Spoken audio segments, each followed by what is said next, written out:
Bismillahirrahmanirrahim. Assalamualaikum warahmatullahi wabarakatuh. Selamat pagi anak-anak. Kita lanjutkan kembali pelajaran minggu lalu tentang objek IPA dan pengamatannya. Pada pertemuan kedua kali ini, kita akan membahas tentang pengamatan dalam hal ilmu pengetahuan alam. Nah, di dalam pengamatan itu ada kegiatan yang namanya pengukuran. Dan di dalam pengukuran nanti akan kita temukan yang namanya besaran. Oke, sebelum kita bahas lebih jauh, kita lihat dulu tujuan pembelajaran pada hari ini.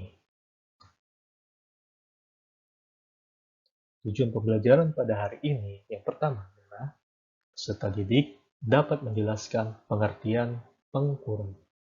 Yang kedua, peserta didik dapat menyebutkan hal yang dapat diukur, yaitu besaran, dan yang tidak dapat diukur atau bukan besaran.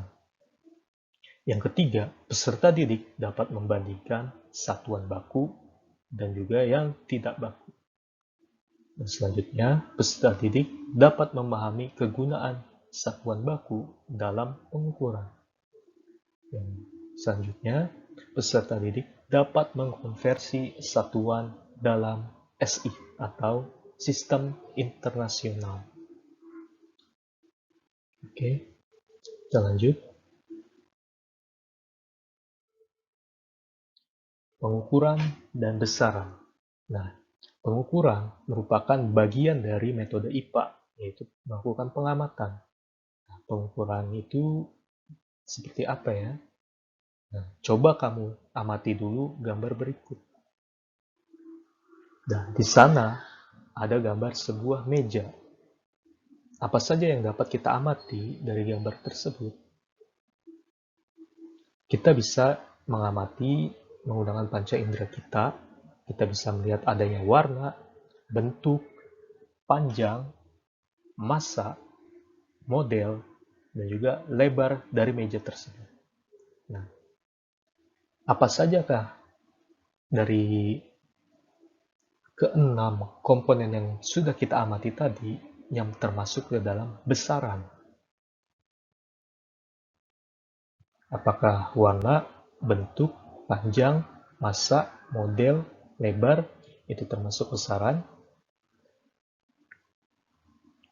Warna bukan termasuk besaran, karena warna tidak dapat diukur. Bentuk juga tidak dapat diukur. Panjang termasuk besaran, karena panjang dapat diukur. Massa juga termasuk besaran. Apakah model meja termasuk besaran? Tidak. Model meja bukan termasuk besaran. Apakah lebar meja juga dapat diukur? Ya, lebar meja dapat diukur, dan itu termasuk besaran. Nah, selanjutnya, pengertian besaran adalah ukuran fisis atau fisik suatu benda yang dapat dinyatakan secara kuantitas atau angka. Jadi, besaran itu ciri-cirinya dia dapat diukur dan dapat dinyatakan dengan angka. Sedangkan warna, bentuk, model itu akan sulit jika kita nyatakan dengan angka.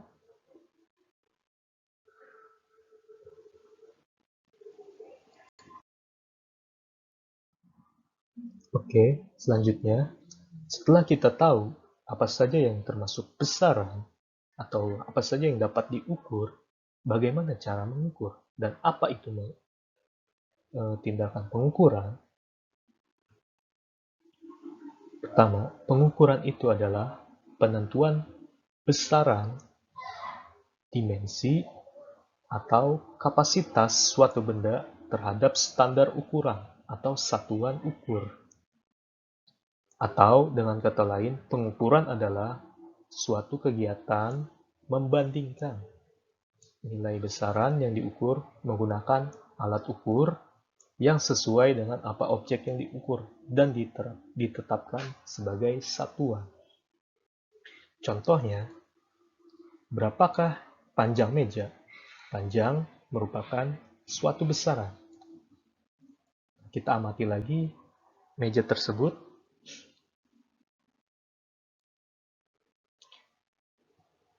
Kira-kira berapakah panjang meja tersebut? Panjang meja bisa diukur dengan menentukan jarak dari titik A ke titik B. Nah, di sini ada berbagai macam cara melakukan pengukuran.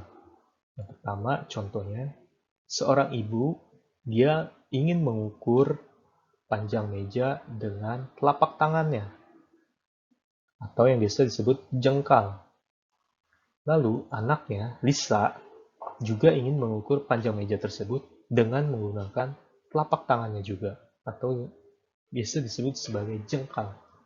Dan ayah ingin mengukur meja tersebut dengan menggunakan meteran. Nah, jengkal atau telapak tangan merupakan alat ukur, dan meteran juga alat ukur. Sedangkan yang ingin diukur adalah panjang mejanya atau besarannya adalah panjang meja. Kita lihat hasil pengukurannya.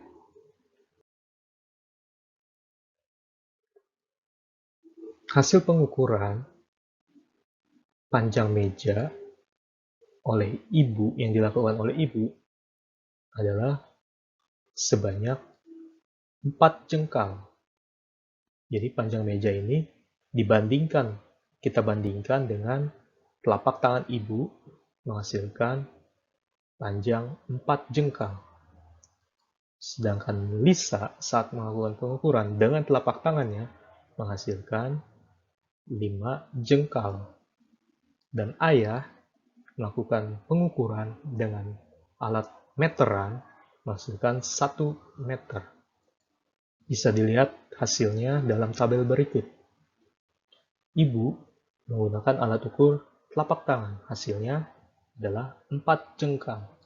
Dan Lisa melakukan pengukuran dengan telapak tangannya, hasilnya 5 jengkal. Dan ayah menggunakan meteran, hasilnya 1 meter. Angka-angka tersebut merupakan hasil pengukuran atau nilai pengukuran. Jengkal maupun meter adalah satuan. Nah, jenis untuk jengkal sendiri adalah satuan yang tidak baku. Kenapa disebut satuan tidak baku? Karena ibu melakukan pengukuran dengan telapak tangan dan bisa melakukan pengukuran dengan telapak tangan juga. Namun hasilnya berbeda. Hasil telapak tangan ibu menghasilkan 4 jengkal. Lisa menghasilkan 5 jengkal. Mengapa demikian? Karena ukuran telapak tangan ibu dengan ukuran telapak tangan Lisa itu berbeda. Itulah mengapa satuan jengkal disebut satuan yang tidak baku, karena hasilnya tidak pasti, bisa saja berbeda ataupun sama. Sedangkan meteran merupakan alat ukur yang sudah ditetapkan satuannya, sehingga 1 meter akan tetap berukuran 1 meter, walaupun misalnya alat bantunya menggunakan penggaris. Nah, untuk alat ukur, kita harus menyesuaikannya dengan apa yang ingin diukur. Ketika kita ingin mengukur panjang, maka alat ukurnya bisa berupa meteran, penggaris, jangka sorong, dan sebagainya. Ketika kita ingin mengukur waktu, maka alat ukurnya adalah jam, stopwatch, ataupun alat ukur waktu lainnya. Salah satu kelemahan dari satuan tidak baku adalah hasil pengukurannya menjadi tidak pasti.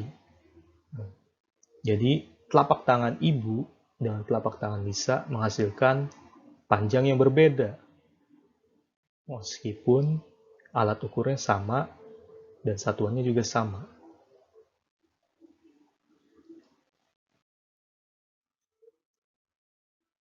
Nah, Untuk menghasilkan perhitungan atau pengukuran yang tepat, kita sebaiknya menggunakan satuan baku.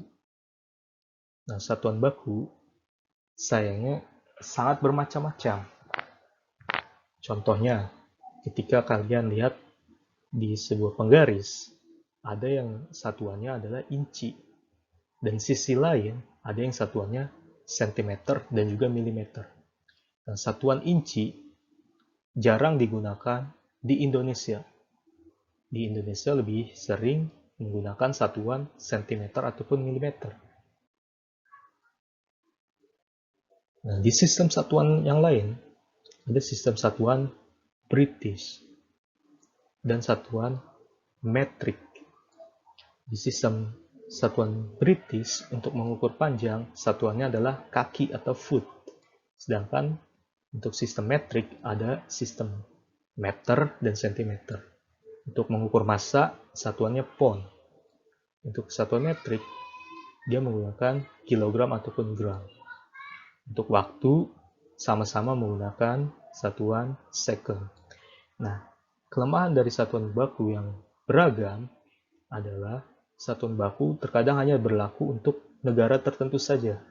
Jadi ketika kita misalnya ingin membeli barang dari luar negeri, di sana ukuran barangnya menggunakan satuan inci, sedangkan kita biasa mengukur dengan satuan sentimeter. Maka kita harus mengubah dulu dari inci ke sentimeter. Nah, untuk menghindari kebingungan, maka ditetapkan satuan yang berlaku untuk seluruh dunia atau satuan sistem internasional atau SI. Nah, untuk sistem internasional ditetapkan panjang satuannya adalah meter dengan simbol huruf M. Massa satuannya kilogram dan simbol kg. Waktu satuannya detik atau second dengan simbol huruf S. Lalu listrik satuannya adalah ampere dengan simbol huruf A. Suhu atau temperatur satuannya adalah Kelvin atau huruf K. Intensitas cahaya satuannya adalah kandela atau simbol huruf CD. Dan jumlah zat satuannya adalah mol dengan simbol mol. Nah, satuan internasional merupakan satuan yang sudah disepakati dan digunakan di seluruh dunia.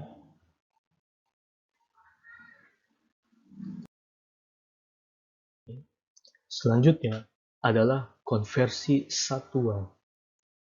Bayangkan jika kamu mengukur tinggi badan. Misalnya tinggi badan Tommy adalah 1,5 meter. Untuk satuan internasional, satuan meter, kita gunakan, dan untuk tinggi badan, ini merupakan nilai yang cukup mudah. Jadi 1,55 cm ini, atau 1,55 meter ini, merupakan hal yang mudah dibaca. Nah, bagaimana jika kita mengukur sesuatu benda yang sangat kecil? Contohnya adalah virus. Diameter virus itu sebesar 0,000002 meter. Ataupun kita mengukur sesuatu yang sangat luas. Misalnya, jarak kota A ke kota B itu sebesar 30.000 meter. Nah, untuk memudahkan penyebutan ataupun penulisan, kita dapat mengkonversi dari satuan meter jadi satuan lain yang nilainya sama.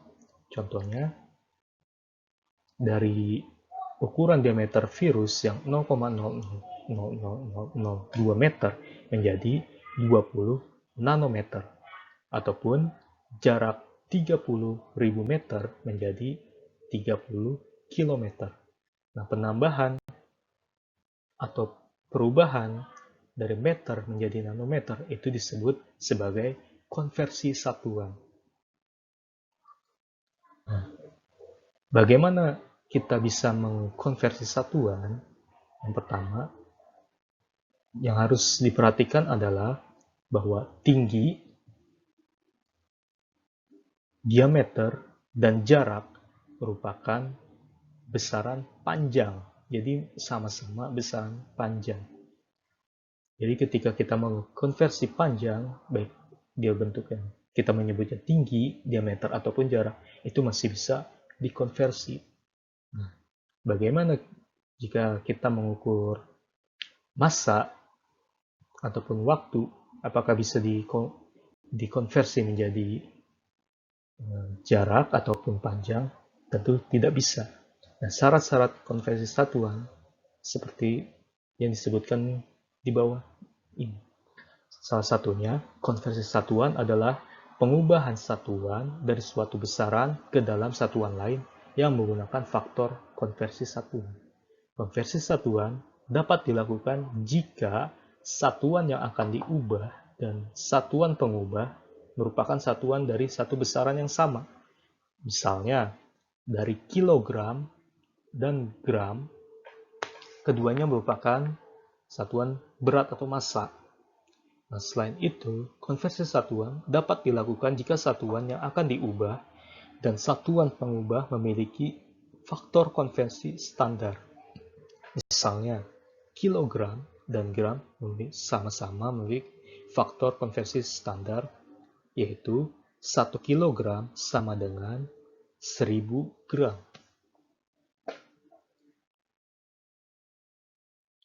Nah, kita sering menggunakan metode konversi menggunakan metode anak tangga. Dan ini sudah dipelajari sejak sekolah dasar. Kalian bisa lihat, misalnya ini untuk satuan besaran panjang, ada kilometer, hektometer, desimeter, meter, dekameter, dan sentimeter, lalu milimeter. Nah, untuk mengkonversinya dari kilometer, misalnya menuju dari kilometer, ingin dikonversi menjadi meter, maka dia akan turun tangga atau turun jenjang. Nah, berapa kali dia turun jenjang, maka akan dikalikan dengan 10. Dari kilometer, turun ke hektometer, ke dekameter, lalu menjadi meter, turun sebanyak 3 anak tangga. Nah, 3 anak tangga tersebut dikalikan 10 kali. Jadi 10 dikali 10 dikali 10 sama dengan 1000. Jadi untuk 1 kilometer itu jika dikonversikan menjadi meter, maka hasilnya 1 kali 10 pangkat 3 ataupun 1000 meter. Nah, begitu juga sebaliknya. Setiap naik satu jenjang, maka akan dibagi 10 ataupun dikali 10 pangkat minus 1.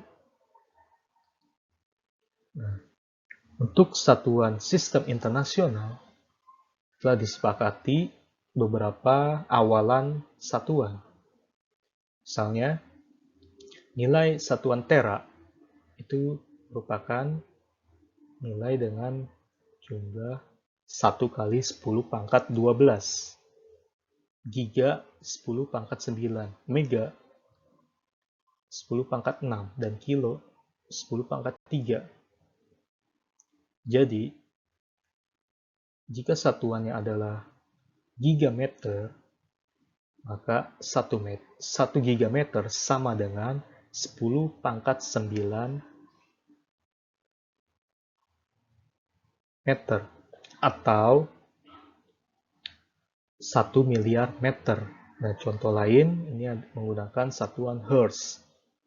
Jadi 1 gigahertz sama dengan 1 miliar Hertz.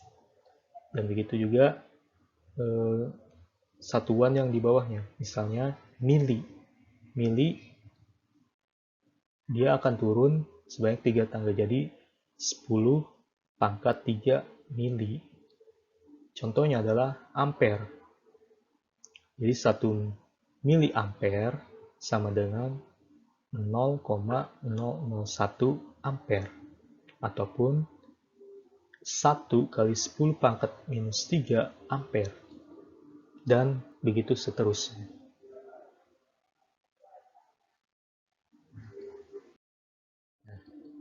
Kita review lagi pelajaran pada hari ini. Pertama, kita sudah mengerti apa yang dimaksud pengukuran, yakni suatu kegiatan yang membandingkan benda yang diukur dengan suatu alat ukur. Nah, hal apa saja yang dapat diukur atau yang bisa disebut sebagai besaran?